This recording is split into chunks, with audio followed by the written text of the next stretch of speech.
Laisse-moi deviner, t'as déjà regardé des dizaines de vidéos pour être plus discipliné, plus productif et arrêter tes mauvaises habitudes. Tu te motives, tu changes ta routine, mais quelques jours plus tard, tu recommences. Et pourtant, au fond de toi, tu sais que tu pourras accomplir beaucoup plus. Mais tout ça, c'est pas ta faute. C'est parce que toutes les vidéos que t'as regardées jusqu'à présent, elles avaient toutes un seul but en commun, que t'achètes une formation.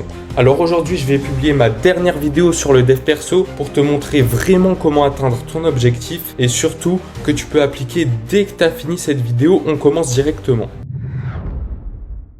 Laisse-moi te poser une question, toutes les vidéos que tu as regardées cette semaine, elles ont changé quoi à ta vie ? Rien, et c'est normal et c'est exactement ce que je faisais avant. Je regardais des vidéos sur comment réviser 2 fois plus vite, comment lancer un business, et pendant ce temps-là, ma vie elle changeait pas. Pourquoi ? Parce que t'es tombé dans le piège le plus dangereux de YouTube, le binge watching. Ton cerveau il adore ça parce que t'as l'impression de progresser alors que t'avances pas d'un centimètre. C'est comme regarder des vidéos de muscu et penser que tu vas prendre du muscle. Bah ça marche pas. Donc maintenant applique cette règle. Une info est égale une action immédiate. Et te dis pas je le ferai demain, non fais-le vraiment. Et dès la fin de cette vidéo s'il le faut, fais-le. Parce que le vrai problème, c'est pas que tu sais pas quoi faire. Mais c'est que tu passes pas à l'action. Ok, imaginons que tu veux être libre géographiquement. La vérité, c'est que t'as pas besoin de faire des millions. Si tu vis en Thaïlande, tu peux te mettre très bien avec 3000 € par mois, alors qu'à Dubaï, tu survis avec 3000 €. Ce que je veux dire, c'est que tu dois identifier ce qui te motive vraiment. On aurait tendance à croire qu'on a une mission, un objectif dans notre vie, alors que pas du tout. Ce qui fonctionne, c'est d'expérimenter. Pars en voyage, marche seul ou fais juste quelque chose de nouveau. C'est souvent dans le silence qu'on trouve les réponses, même si c'est un peu cliché. Identifie ton obsession naturelle. Qu'est-ce qui t'obsède déjà sans effort ? Ça peut être l'argent, la liberté, tout ce que tu veux, ce que toi seul tu veux vraiment. Et c'est pas un défaut, c'est un avantage. La plupart des gens, ils essayent d'oublier ça. Mais toi, tu vas l'exploiter justement, comme je te l'ai dit, à ton avantage. Mais une obsession sans direction, c'est de l'énergie perdue. Alors suis l'étape numéro 2, un seul objectif, clair, daté et mesurable. Je te donne un exemple. Dis pas je veux réussir sur YouTube, mais plutôt je veux 10 000 abonnés d'ici 90 jours en postant une vidéo par jour à 17h. Si t'avances pas, c'est sûrement parce que tu manques de clarté. Donc clarifie ça sur papier pour que tu puisses avoir une exécution plus précise. Règle numéro 1, rendre le téléphone difficile d'accès. Le meilleur bloqueur, c'est pas une application, mais c'est un mur. Si tu mets ton téléphone dans une autre pièce, bizarrement, tu seras beaucoup plus concentré. Mais si t'es pas sûr de pouvoir le faire, éteins ton téléphone complètement avant de le faire. Règle numéro 2, tuer les notifications. Les notifications, elles te fournissent de la dopamine constamment, donc désactive-les toutes, sauf celles qui sont vraiment importantes, genre tes contacts dans ta messagerie. Et je parle pas de tes contacts dans Instagram, mais de l'application téléphone. Règle numéro 3, supprimer les contenus courts. Les vidéos, c'est cool, mais les contenus courts, c'est pas cool. Tu peux garder YouTube, mais les réels et les TikTok, c'est comme si tu recevais des notifications toutes les 10 secondes. Donc je te conseillerais carrément de désinstaller TikTok et pour Insta de mettre une limite de temps, mais on y reviendra un peu plus tard. Règle numéro 4, utiliser un bloqueur intelligent. Bon, je t'avoue, je t'ai menti, tous les bloqueurs sont pas inutiles. Ceux qui marchent vraiment, c'est ceux qui sont difficiles à désactiver et qui te disent de faire quelque chose à la place d'ouvrir l'application. Par exemple, inspirer et expirer 10 fois avant d'ouvrir Instagram. Le matin, c'est là où tout se joue. Au réveil, pour être précis, parce que ça va influencer toute ta journée jusqu'à la fin. À ce moment, essaye de ne pas toucher ton téléphone dans les 30 minutes après le réveil. Ensuite, mettre son téléphone loin du lit. Quand tu te réveilles, tu ne pourras pas scroller puisque ton tel sera beaucoup trop loin. Et c'est aussi simple que ça, mais le mieux, c'est comme je te l'ai dit, de mettre dans une autre pièce. À ce moment précis, la plupart des gens échouent. Pourquoi ? Parce qu'ils retirent leur téléphone, mais ils ne mettent rien à la place. Du coup, ils s'ennuient et ils finissent forcément par reprendre leur addiction. Alors voici quelques idées si tu t'ennuies. Tu peux remplacer ton téléphone par un livre, du sport, de la marche, un podcast, de la musique, apprendre une langue ou même discuter avec quelqu'un d'intéressant. Là, on va voir comment mettre en place ton habitude et tu pourras plus jamais la rater. J'utilise cette technique tous les jours, que ce soit pour réviser ou même pour faire des vidéos. D'abord, rends-la évidente. Autrement dit, adapte ton environnement. Et pour ça, prends une feuille et fais 2 colonnes. Une avec des bonnes habitudes et l'autre avec toutes tes mauvaises habitudes. Après, note ce qui déclenche cette habitude. Si tu joues trop aux jeux vidéo, c'est sûrement quand tu vois ta console. Et si tu scrolles, c'est quand tu vois TikTok sur ton tel et t'es obligé de l'ouvrir parce que c'est trop addictif. Ensuite, rends-la attirante. Pour ça, c'est très simple. Associe 2 habitudes agréables. Par exemple, j'écoute de la musique en faisant de la muscu et ça me motive beaucoup plus que sans. Et ça, c'est puissant. Imagine, à chaque fois que tu vas à la salle, tu mets ton son préféré. Là, ton cerveau devient littéralement accro. La règle du minimum daily task. Dans chaque domaine de ta vie, fixe-toi un seul objectif par jour. Tu veux apprendre le japonais, apprends 10 mots. C'est tout. Tu veux un meilleur physique, fais 50 pompes. C'est tout. Et là, tu dois te dire, mais c'est ridicule, pourquoi je ferais pas 300 pompes au lieu d'en faire 50 ? Et c'est exactement ce que j'ai pensé au début. Mais voici pourquoi ça marche. Il y a un concept en psychologie qui s'appelle l'identité basée sur les preuves. Ça vient de l'auteur d'Atomic Habits. L'idée, c'est que chaque action que tu fais, c'est un vote pour le type de personne que tu veux devenir. Si tu agis, tu gagnes. Si tu fais rien, tu perds. Mais il y a un deuxième mécanisme encore plus puissant. Les neuroscientifiques ont montré que commencer une tâche, même toute petite, active la zone du cerveau liée à la récompense et à la motivation. Autrement dit, la motivation vient pendant que tu agis, pas avant. C'est la loi de Newton appliquée au comportement humain. Un objet en mouvement reste en mouvement. Le plus dur, c'est toujours de le mettre en mouvement. Donc le minimum daily task sert à éliminer la friction pour commencer. Le plus dur, c'est toujours de commencer. Au début, je pensais que les youtubeurs avaient quelque chose de spécial, qu'ils étaient experts, mais en fait pas du tout. La seule différence, c'est qu'ils passaient à l'action pendant que moi, je me trouvais des excuses. Justement, élimine-les tous. Prends une feuille et note sur papier clairement ce qui t'empêche d'avancer et tu verras qu'il n'y aura pas grand-chose. En fait, tu dois juste pousser le premier domino. Fais une mini-action décisive qui va lancer ton élan. Quand tu entends gamifier sa vie, tu construis un template Notion ultra complexe que tu vas jamais utiliser parce que remplir le tracker sera plus épuisant que faire tes habitudes. Il y a une règle en psychologie qui s'appelle la loi du moindre effort. Ton cerveau, par défaut, choisit toujours l'option qui lui demande le moins d'énergie.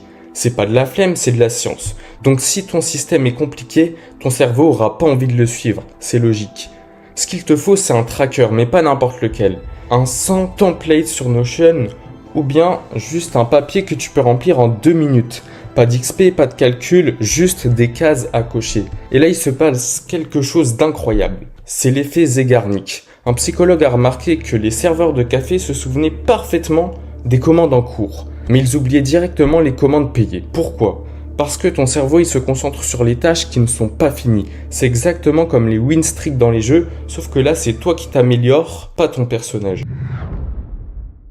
Rajoute-toi une récompense. Si je publie une vidéo par jour pendant 30 jours, je m'achète un micro pour faire encore des meilleures vidéos. Et c'est là que ça devient addictif. Ton cerveau comprend que travail égale récompense. Mais attention, c'est pas parce que t'as fait 20 pompes que tu peux aller boire un coca. Au plus la tâche est difficile, au plus la récompense sera grande. Mais il y a un dernier mécanisme que j'ai ajouté au système et c'est celui qui l'a rendu vraiment addictif. Dans les années 50, un psychologue a fait une expérience avec des pigeons.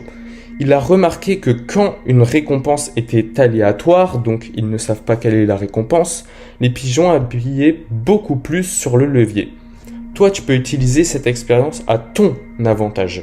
Concrètement, fais-toi plaisir en fin de journée, pas besoin de travailler 12 heures par jour. Si ton kiff c'est de regarder 5 épisodes d'animé, vas-y, mais seulement si t'as fini ta to-do list. Au plus l'objectif est difficile et long à atteindre, au plus tu pourras t'offrir une grande récompense. C'est exactement la logique des RPG, sauf que là c'est toi le héros de l'histoire, même si c'est un peu gênant dit comme ça.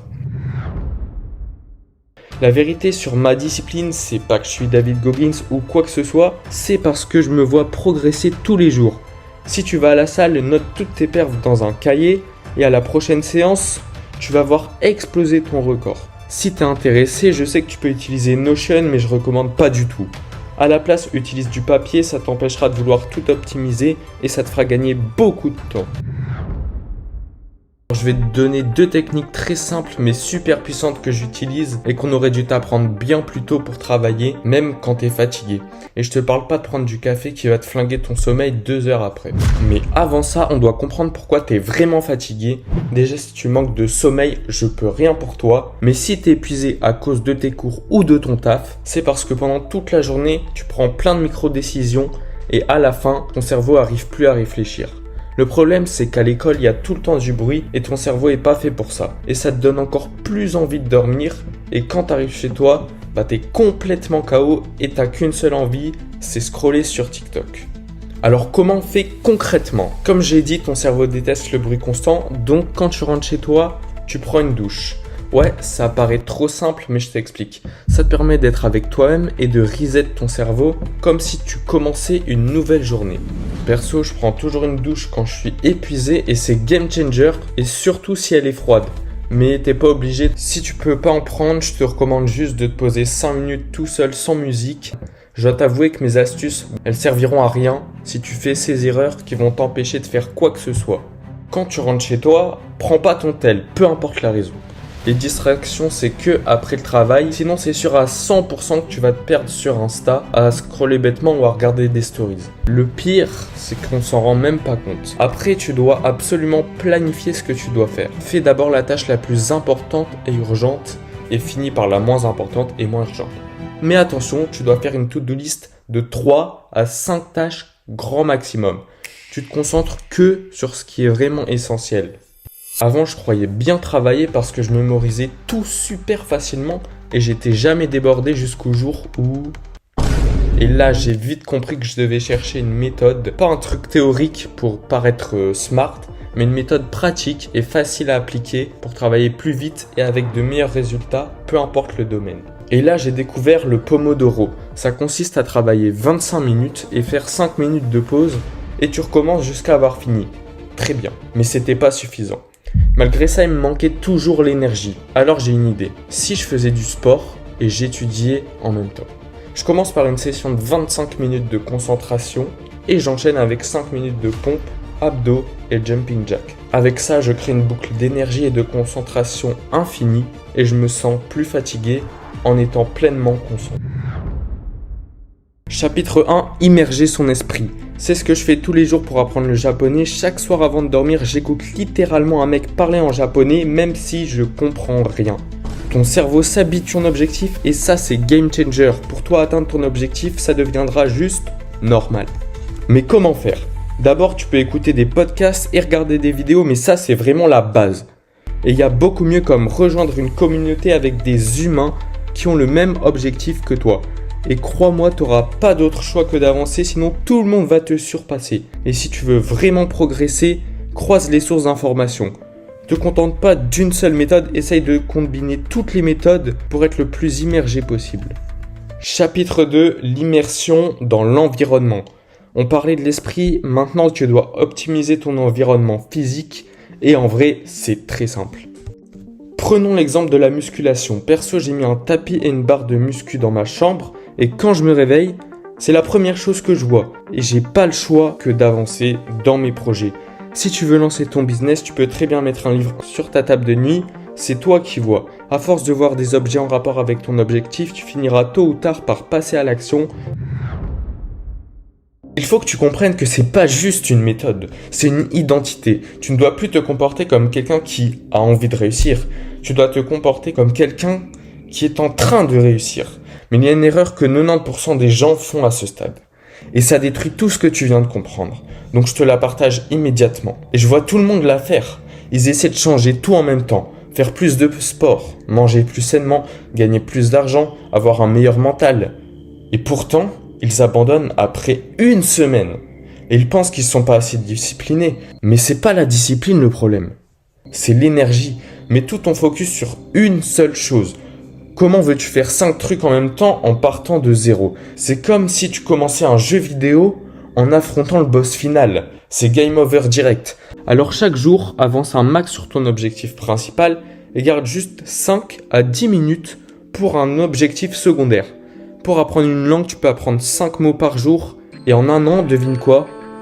Tu auras appris plus de 1500 mots. Là, je vais te donner le plan d'action que tu peux appliquer dès que tu as fini la vidéo.